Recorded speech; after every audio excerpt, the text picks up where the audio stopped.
Hello and welcome to The Good Council, the podcast of the World Future Council. In each episode, we'll highlight current challenges and policy solutions. And we'll also take you on a journey of inspiring stories. Listen in to another of our intergenerational dialogues from around the globe. Hello, my name is Raina. I'm a 17-year-old climate and child rights activist from Germany, and today I'm speaking to Dr. Auma Obama. Thank you for being here, first of all. Thank you for having me. Dr. Auma Obama is a Kenyan sociologist, journalist, author, and speaker, and she's a very powerful activist who supports many projects in the east of Africa and who has successfully created her own foundation called Sautiku, and she's also a counselor at the World Future Council. Thank you for being here. Yes, thank you for having me. So we are speaking together in Hamburg today. How do you like the city and how do you feel? I actually like Hamburg a lot, especially when the sun shines as it's doing now. It can be a bit kind of dreary when it's raining, but usually when I've been here, luckily the sun has been shining. And it's a beautiful city, beautiful buildings, the lovely waters of the Elsa. So, yes, I do love Hamburg. I think then you're a very lucky person because it rains quite often here. Yes, I'm lucky. The sunshine comes with you. I bring the sunshine with me, that's true, yeah. Mm-hmm. So let's not waste any of our precious time and get started right away. You grew up in Nairobi in Kenya as one of 5 siblings, and you started your education at a boarding school. Mm-hmm. How was it growing up in Nairobi and in the Luo community? Well, like you said, I grew up in Nairobi, which is quite diverse. And the Luo community was my family because otherwise Kenya has over 40 different ethnic groups. Mm-hmm. So we grew up with very many different people from different ethnic backgrounds, Kikuyu, Luo, Luya. And in the family, yes, it was a Luo family, although saying that, my stepmother was American, so we're already multicultural within the family. And the interesting thing about my growing up was that I was the only girl, so among boys, which made my upbringing quite interesting because I often heard, you can't do this, you can't do that because you're a girl, or you must do this, you must do that because you're a girl. And that was at first quite confusing, and then I was a little bit rebellious, so I would say, why?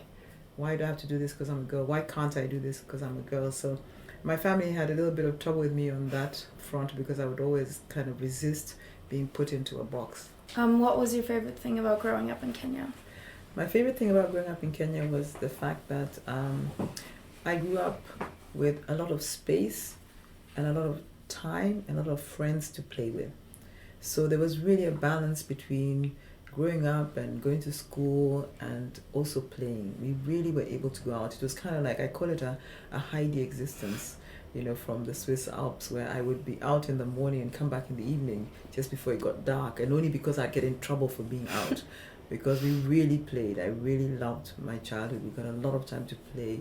We played traditional games with 5 stones. We played skipping. We played football. We went exploring in the caves near where we lived. So it was really full of adventure and discovery and really just exploring the world as a child. And I really loved that. And I think I was privileged to have that because many children don't have that anymore because of the urbanization, and also especially in Europe because many children grow up in apartments. So I know that I was blessed to have that in my childhood. Yeah, that sounds lovely. You mentioned your education and also Europe. So after you finished your school in Kenya, you moved to Germany with a scholarship to study here in Saarbrücken, in Heidelberg, and in Berlin. So why did you choose Germany for your studies, and is there something you find particularly interesting about the German culture? Germany was it was in a coincidence initially because when I was in high school, they offered German as a course.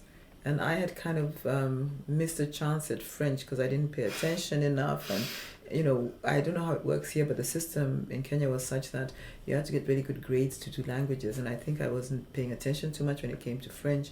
And I got the opportunity just before I finished high school, the 2 years before I finished high school, to jump in from the side and do a language. And this was German.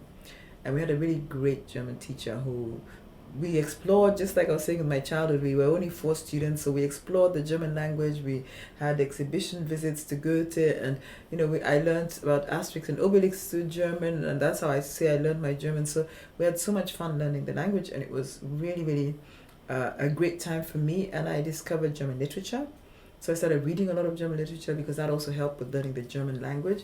And then I thought, well, now that I've finished high school, I did want to go abroad because I wanted to kind of like have more space to spread my wings, to find myself and my own identity, if you want. And I felt restricted because I told you, like, as a girl at home, I was constantly being told what to do and what not to do, and I wanted my own space. So I said, I want to study abroad. I don't want to stay at home. And I started looking for scholarships. And obviously, because I had German as a background, it made sense to try and get a scholarship in a German-speaking country. And at the same time, I was interested in German literature and studying about the German culture. And I was lucky enough to get a scholarship. So I ended up in Germany, like you said, in Saarbrücken, to learn the language properly, to sharpen up on the language, because it wasn't as good as I thought it was when I got here.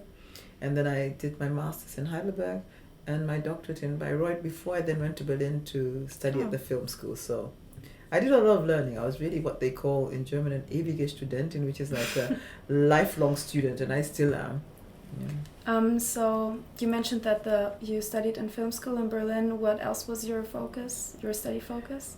I think through all of what I did, be it studying in Heidelberg or learning the language in Saarbrücken or even in Bayreuth, and then finding the film school, what really drives me is communication and telling stories. Mm-hmm.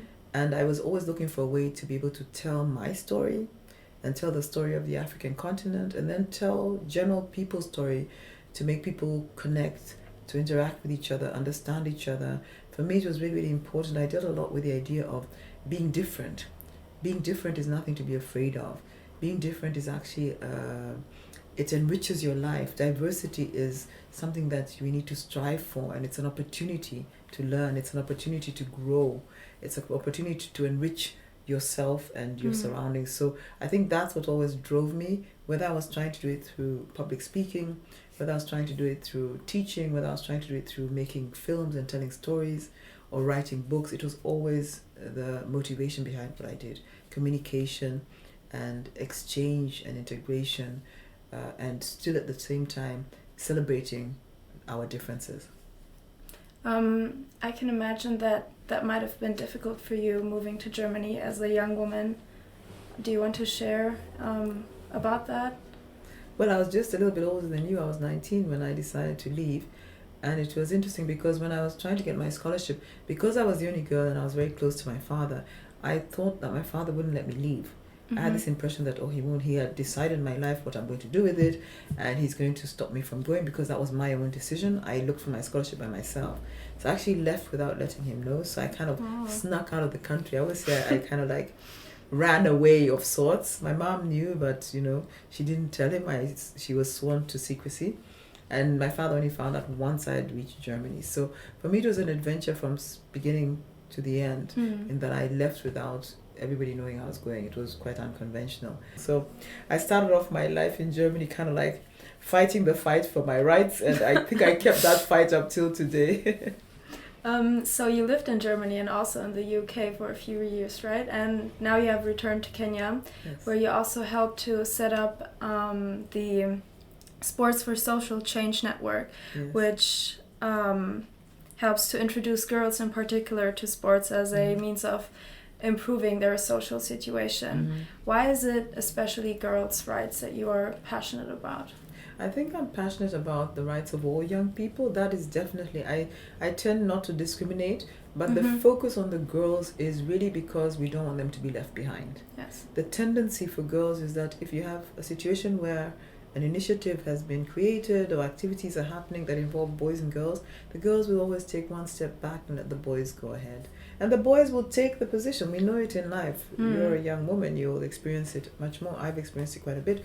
Because men are not shy. Whether they're competent or not, they're not shy about taking the lead. And what we're trying to do is make the girls also not shy about taking the lead. Be brave. Just, try your luck. Be out there, be upfront. And that's what we try to do. And that's why in the Sports for Social Change network that we created at the time, it was about promoting this to make girls also start using sport just like boys do, just like men do, to improve their confidence, to make them have more self-esteem, and to realize that being a girl is not a limitation. Being a woman is not a limitation. It's just a fact of life. Before you're a woman, before you're a girl, you're a human being, and as human beings, we're equal. So that's what I was trying to promote, and that's what the whole program was about. So do you think that the sports really helped the girls to feel empowered? Do you, like from experience, did you notice a change? It does, definitely. I'll give you an example of one organization that I work with and I still work with up to today. It's Hodi, called Hodi. It's in the northern part of Kenya, Marsabit. The Horn of Africa Development Initiative is the full name of the organization. It's run by a lady called Fatima, and she wears the whole Muslim attire, head covered. I actually have never even seen Fatima's hair, to be honest, and we've known each other for over almost 10 years. And she started this initiative because it was all about, there's a lot of conflict in the area, ethnic conflict, and she was trying to prevent the conflict because young people were dying, they were killing each other. And she started an organization that is called Shoot to Score, Not to Kill. And initially she started with boys only, but she's a young woman. She's a woman, and a Muslim woman at that. It was frowned upon then, and then she went one step further and also included girls.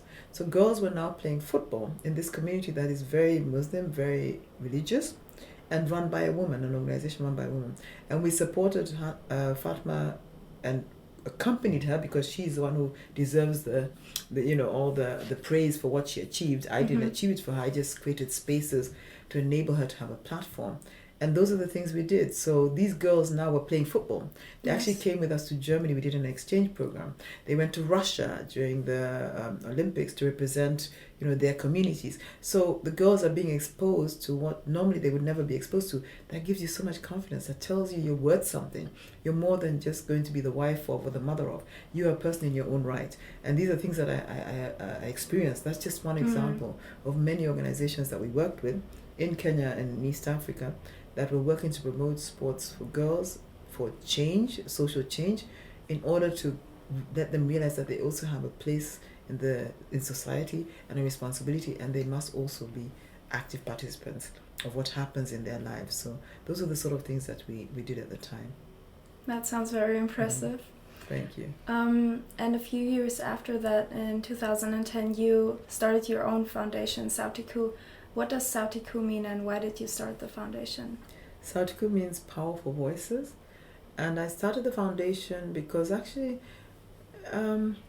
I worked for a while with international organizations, Sports for Social Change, and one of the problems I always had was that many organizations, not just this one, are donor driven in the sense that they're funds driven. So an activity can be done, a program, a project, and it will be lasting maybe 3 years, 5 years, but this is because of the funding that is available. And very many times the funding is available for that period, and you work with the young people, you work with the local team, and as soon as the funds are finished, the whole project just stops. It's like, to me, falling off the edge of a cliff. And this really disturbed me because we were working with children, and you're working with a 10-year-old. If the project is only a 3-year long project, then the child is 13 when the project then stops. Then what happens to this child if the child is from the slums? You have not actually even scratched the surface of their life. You may have made a small dent, but you haven't actually made that much of an impression. And they go back into the slums and they fall into a bigger slum, apart from being slum, in no pun intended, because now they've tasted the possibilities of being appreciated, of moving forward, of being active, all these things, and suddenly there's nothing there. So they actually go backwards and fall into a situation that is even more helpless and more hopeless. And this disturbed me a lot because even a 5-year program, that 10-year-old is only a 15-year-old, not even old enough to even go and do an apprenticeship somewhere or even learn a trade somewhere because they should still be in school. And this disturbed me a lot, but it's very hard to change big organizations and the way they work. It's, for me, less personal.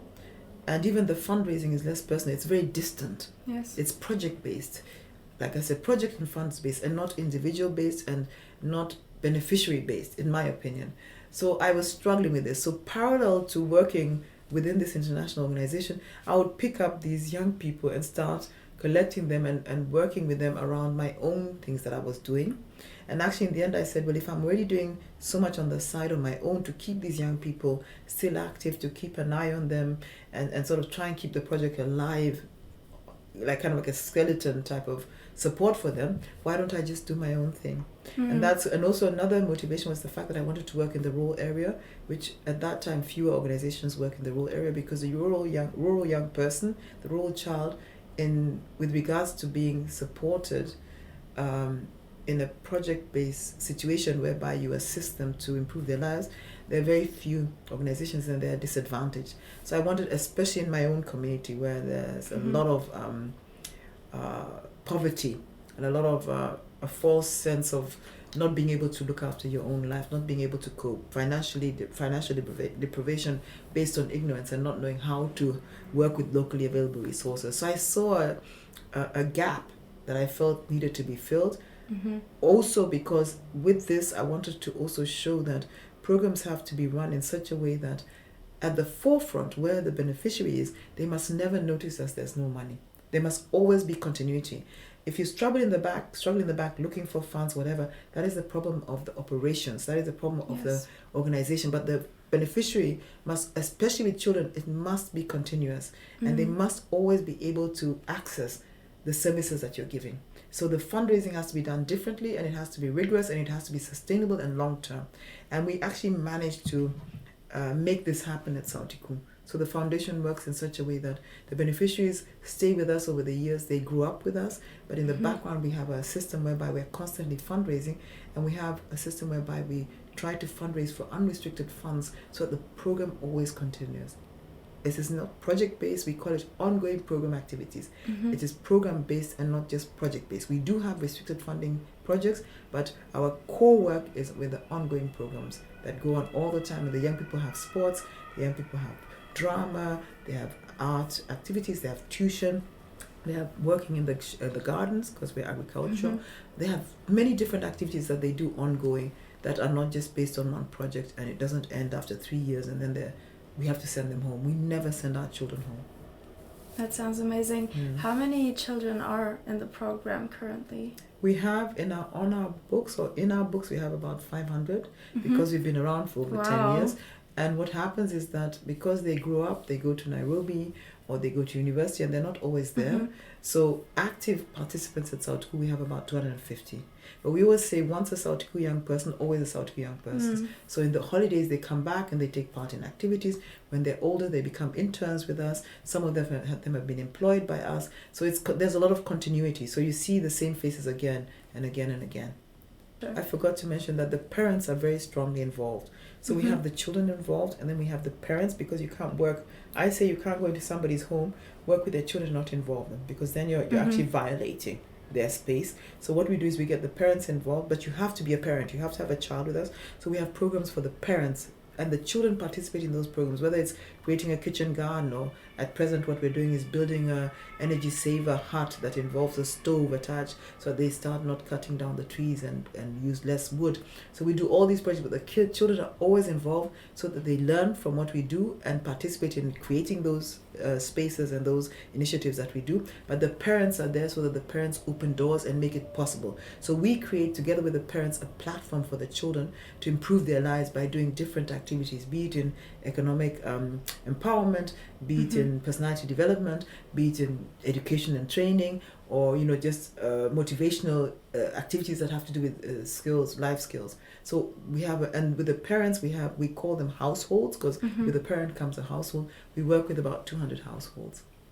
I love that. It seems like a very sustainable model. It's a family. It's a family. Yeah. So talking a bit more about the World Future Council, the VFC tries to identify and disseminate good policies in order to pass on a healthy and sustainable planet to current and future generations. And you are one of the counselors. Yes. What does it mean to you to be a counselor? It means a lot to me. I was very honored when I was asked.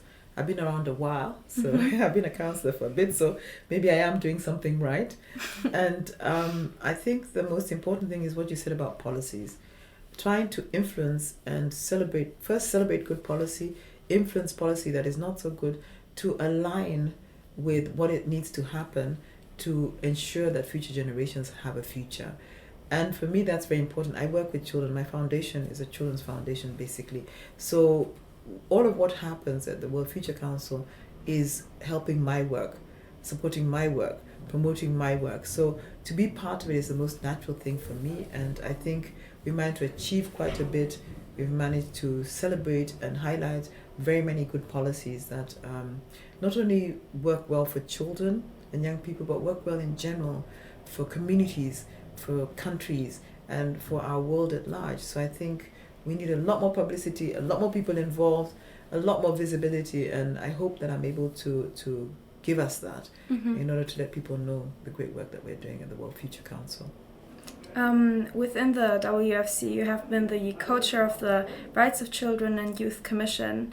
Are there any synergies between the work at the World Future Council in this area and your work at the Sautiku Foundation?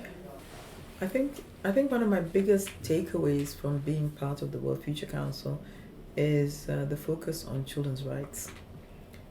And it's actually quite a challenge to teach children about their rights in a way that it really is clear to them that they have a right to have rights, especially in our part of the world, especially in the rural community.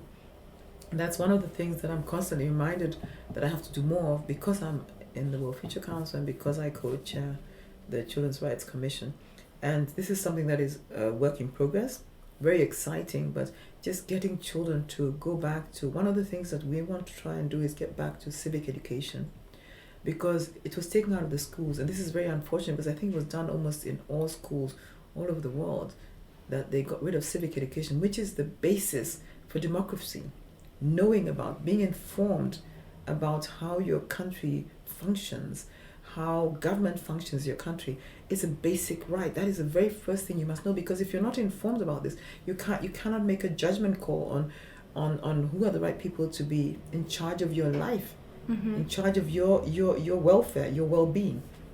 And I think that's something that the Children's Rights Commission works towards making possible, that children become aware.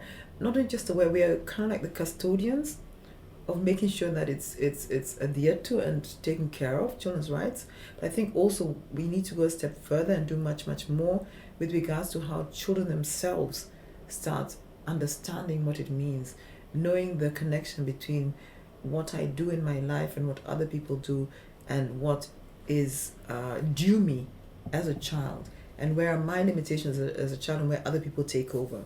I think many young people, many children don't know that, and we're working towards making that happen.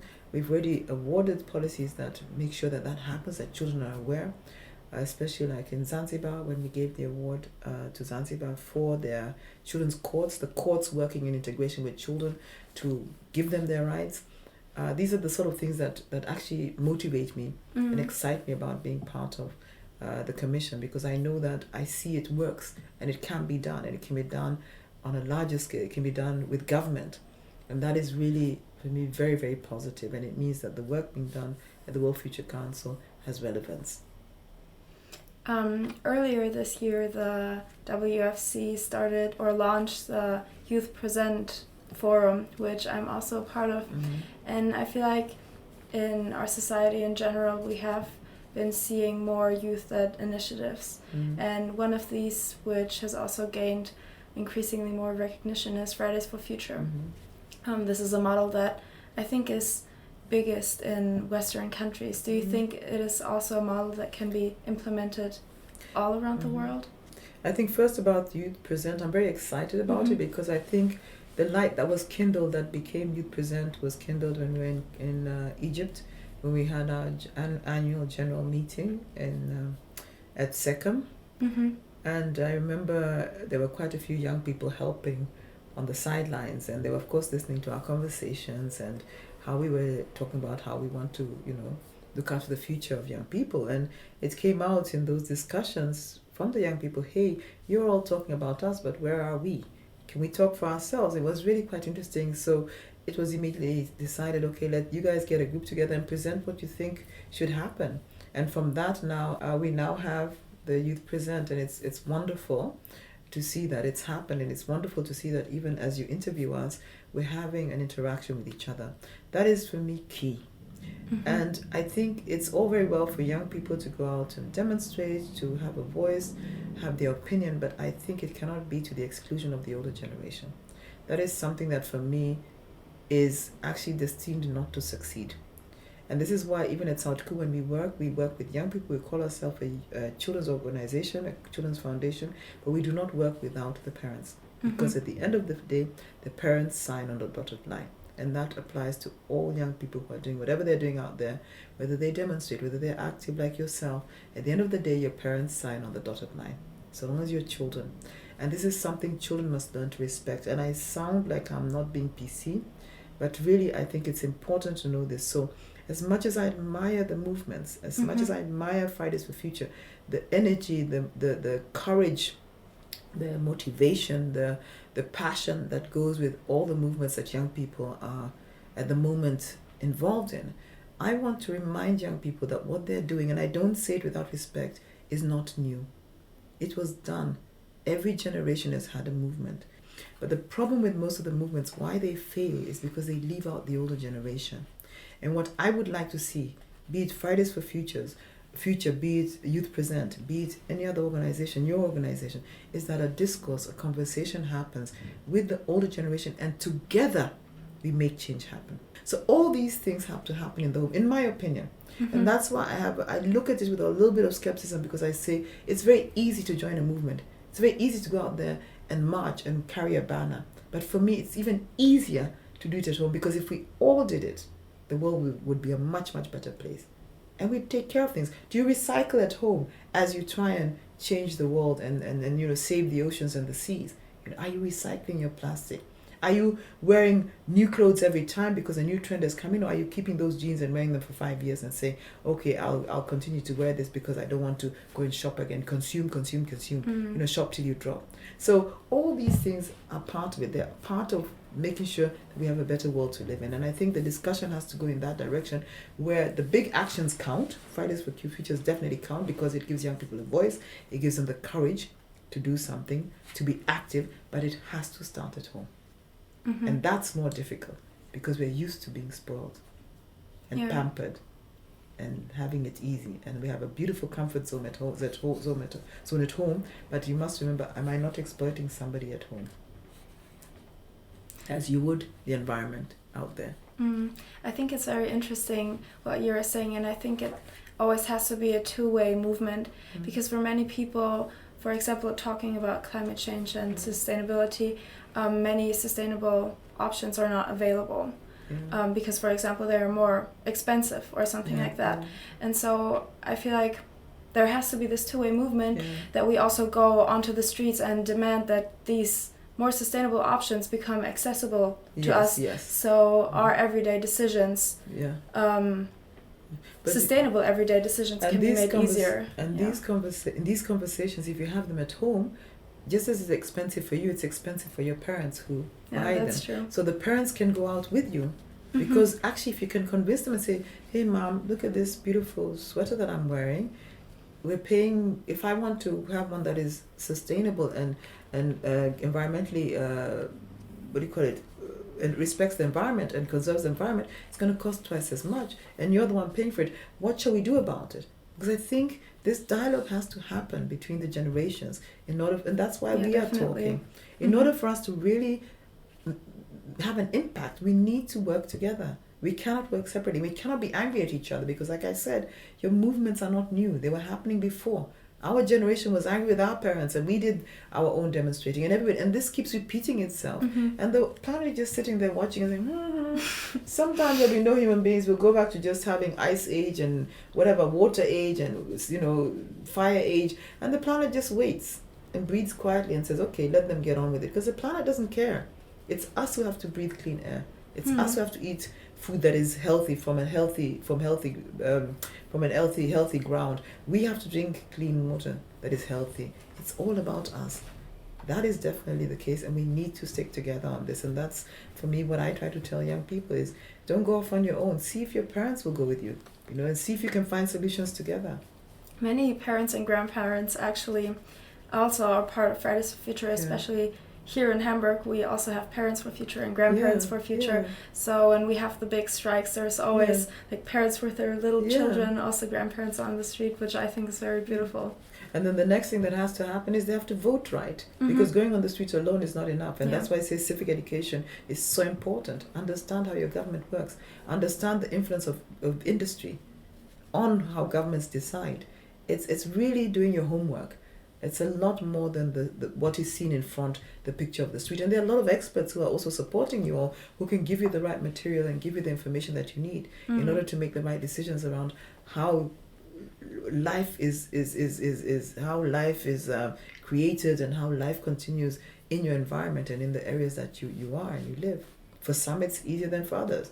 Some countries have it more difficult because there's less openness to this kind of freedom of movement in terms of being democratic and saying your opinion. But at the bottom of it all is working together, or should be. So these processes can be long and frustrating.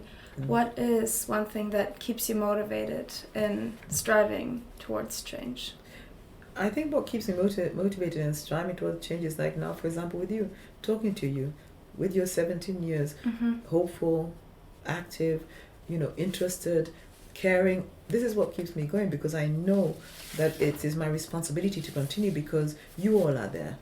Why would I give up when you're not giving up? Why would I give up when I can support and enable and create platforms that enable you to have your voice? That's what I do. That's what Sautiku does.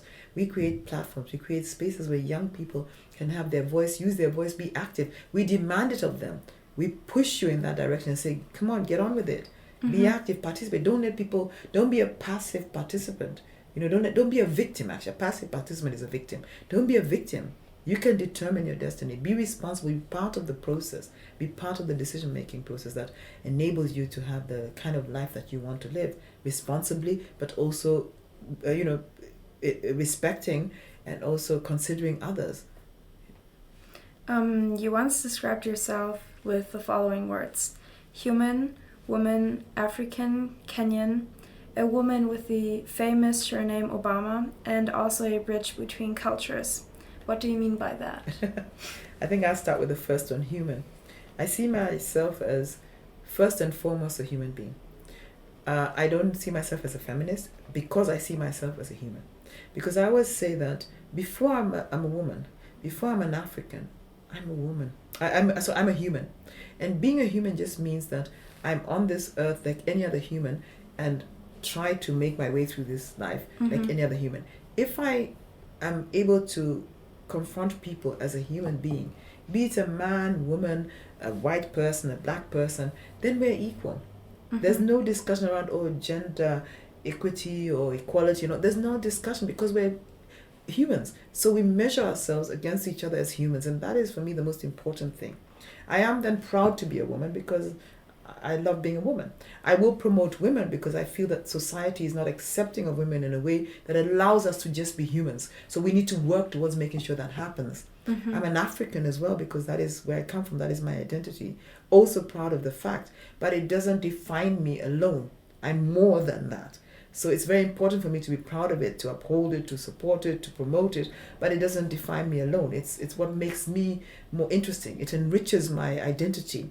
You see, and on top of that all, I'm a mother as well, because these are all points of discrimination, except for the first, being a human. All the others are points of discrimination. You can be discriminated on the basis of being black, being a woman, being a mother, but you can't be discriminated on the basis of being a human, because you're just a human. No human will discriminate against another human because you're just a human. If we both see ourselves as human, we won't discriminate. So that's why for me it's very important that the definitions of me all boil into the one, that I'm a human. When you look into the future, also, for example, considering discrimination, but also many other challenges that we are currently facing, are you hopeful? I'm more than hopeful, because hopeful to me stops at to me, being hopeful is a little bit passive. Because you can be hopeful, but you can sit there and hope. It's to me, it's a little bit of a bus stop scenario. You're hoping the bus shows up. No, the bus has to show up. It's on the timetable. It's coming at 8:40, and 8:40 it will be there. I'm not hopeful. I know it can be better. I know we can live differently. I know there are solutions that can improve the lives of us as human beings, that can ensure that our young people have a better future. We all know it. It's just we don't do it because we want to make money, because we are comfortable, because we are afraid. There are solutions. That's how I go through life. I know for everything there's a solution. You have to compromise sometimes. You have to have less. You can't be greedy. You can't just want to consume. You can't always be in first place, but there's always a way out. You can negotiate spaces to find solutions, and that's what I believe in. And that's why for me, I don't live in hope. I live in being an active participant in making change happen. That's how I live. Yeah. Is there another question you would like to be asked, or do you have a question for me? Do you have anything that you'd like to say to what I've just said with regards to the whole interview? Yes, I think one point struck me as particularly interesting. You talked a few times about how the generations have to work together, so it's not the young people against the old. And I very much agree with you.